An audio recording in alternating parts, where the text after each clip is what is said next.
Welcome to the Libertarian Leadership Academy podcast. This podcast is specifically created for libertarian candidates and activists looking to reach their full potential. All of our guests have insights and strategies to help us win elections, because the only way we'll be able to give people more opportunity, freedom, and happiness is through getting elected to positions of power and rolling back intrusive and authoritarian laws and ordinances. Today, our guest is Don Myers. Don was first elected to Moses Lake City Council in 2015 and is now serving his second term. Don has served as the vice chair for the Libertarian Party of Washington, and he was also the first candidate that I coached who won their election.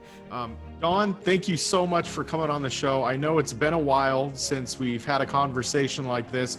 I'm really excited to talk to you, though, about what you've been up to. For those of you who don't know, Don is on his second term in Moses Lake City Council, and he's now pushing back, or at least starting to push back, against some of the COVID restrictions coming down from Inslee. But before we get into that, I actually want to talk about your philosophy behind, what you do and how you vote on the city council. So, and this is one of the reasons why I admire you so much, because you've been someone that always pretty much does the right thing, even when you are the lone no vote on your city council. So what inner belief drives you to do the right thing, even when the rest of your city council is against you? Well, one thing is that even if you are just one person, you have to be able to speak your mind. And I want to encourage anybody who's thinking about running for council or any elected office. There are people out there that will thank you for it. A lot of people say it's a thankless job, but I really strive to get that one person that will just say, thank you for standing up for me. Thank you for being the voice when they can't. So that's one thing that's really kept me going, is just those single people that reach out and say thank you for standing up for liberty, because there's people that are hungry for it. And whether it be against tax increases or expanding your civil liberties, or pushing back against the state government that's been quite aggressive in their mandates when it comes to this pandemic. I'm very thankful that you are taking a stand. You're one of, I think it's 276 elected libertarians from around the country. Now, obviously, there's other elected officials that lean libertarian. So let's talk about when you ran for city council. Because when you ran for city council, you were only 26 years old. You were brand new to politics for the most part. You were running against an incumbent, and you ended up beating him, right? In the third vote count, you ended up pulling ahead. What did you do to help you get elected? I feel more personal. I reached out, I did the door knocking, I did all the events that I could go to in the community. I was involved in all that. I was just present in person, relatable and approachable, where anybody can come and talk about issues and we wouldn't argue. We'd find common ground and talk about the issues that they felt passionate about, and if we can agree on where they wanted to go, then we aligned ourselves in that. If not, then we switch topics and get to something that we could agree on. So that was something unique about your campaign. I remember talking to you about this specific thing, is not arguing with people, and you really just focused on finding common ground, even if you had to go through a couple issues to find it. Can you elaborate on that? Well, if they were talking about police reform, finding out, what they wanted to change, and if we can agree on whatever it may be. I'm trying to think of some specifics here. I know when I was running, it was the hot topic was the city manager just got fired, and it was questionable on the legality of it. So a lot of people were in favor of the city manager at that time. So I would align myself and be like, yeah, they did do it in a questionable way. I don't agree with how they did it, even though I agreed with the fact that the city manager did get fired. I wasn't in favor of him. But for the most part, if I would talk to somebody about that topic, I could at least agree that the council at the time didn't terminate him in the right way. And they were, Gotcha. excited that at least I agreed with them on that, so that I would stand up for the right thing, and they felt that I was going to be a good voice for them at least. Gotcha. So there was a great quote that you brought up during your speeches on this topic right here. And I believe it was, and I'm probably going to butcher it, but it's something that I want everyone paying attention to this to understand and to memorize, right? A man convinced against his will is of the same opinion still. You got it. Do you remember that? Yep. It's actually from a book called How to Win Friends and Influence People. And if Yes. the listeners here haven't read that book yet, it is a book that will help you in your campaign beyond your belief in business and personal relationships. Strongly recommended. Yeah, absolutely. I've read that book 20 times. So it's something that libertarians need more of, right? Because a lot of times we're very aggressive. And I know I fall into that category too at times. But, to understand that when you're running for office, you're not in power yet. And for us to do anything of substantial significance, we have to get elected, right? So maybe once you're elected, you could be a little more aggressive. But when you're running for office, you have to find common ground. And I think your strategy of just finding whatever topic you agree on, while maintaining, your credibility and your principles, just like when you're talking about the city manager, you didn't sacrifice your principles. You just said, yeah, I think it was questionable the way that they fired him, right?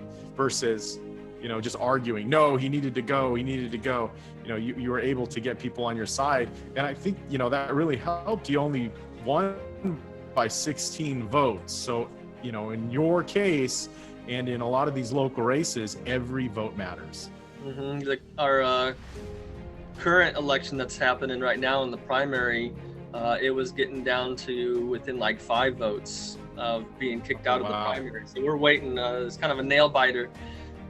Somebody that I'm really pushing for is barely squeaking by. So we're hoping for the best August 17th. So I'm watching it pretty closely. Is that the last vote count? Mm-hmm. Yes, it is. Yeah, for those who don't know Don, when he ran for office, he was behind in the first election results. He caught up a bit in the second election results that came in. And then the third vote count that came in, he barely, jumped ahead by 16 votes. So every vote does matter in these local races. Now, let's talk about what's happening currently, what's going on right now. And you have brought something up to me, and I want you to talk about it on what you're doing as far as the state overreach with the COVID mandates. So the city manager has been pushing pretty heavily, and she quoted herself saying she's a rule follower, that we are mandated indoors to wear masks, vaccinated or not. And it's coming down to as well the vaccines. I know on a city level that the firefighters are under healthcare, the healthcare workers.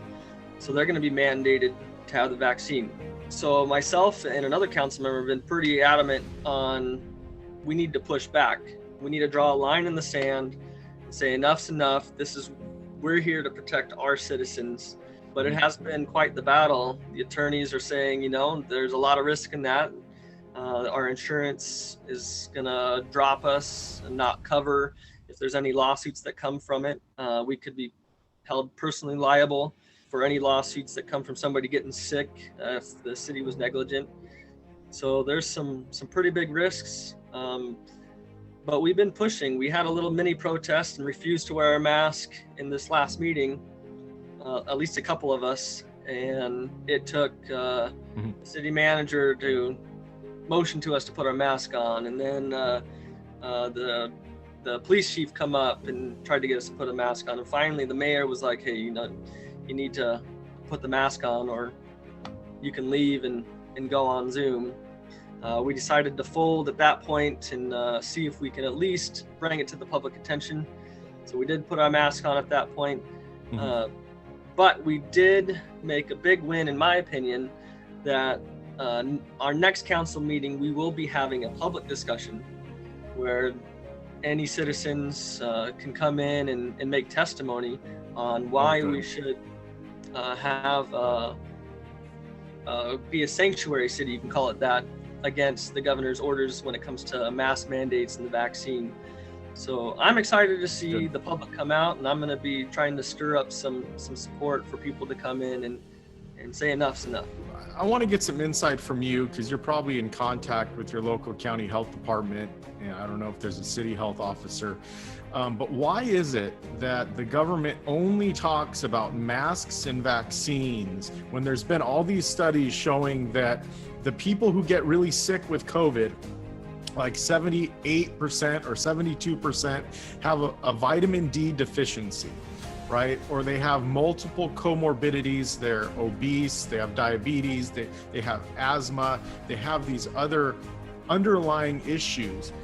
Why is it that they're only pushing masks and vaccines, and they're not pushing for people to take vitamin D, to get healthy, to stop eating foods that are inflammatory like sugar? And COVID is an inflammatory disease. It causes inflammation in the lungs that block out the ability to get oxygen.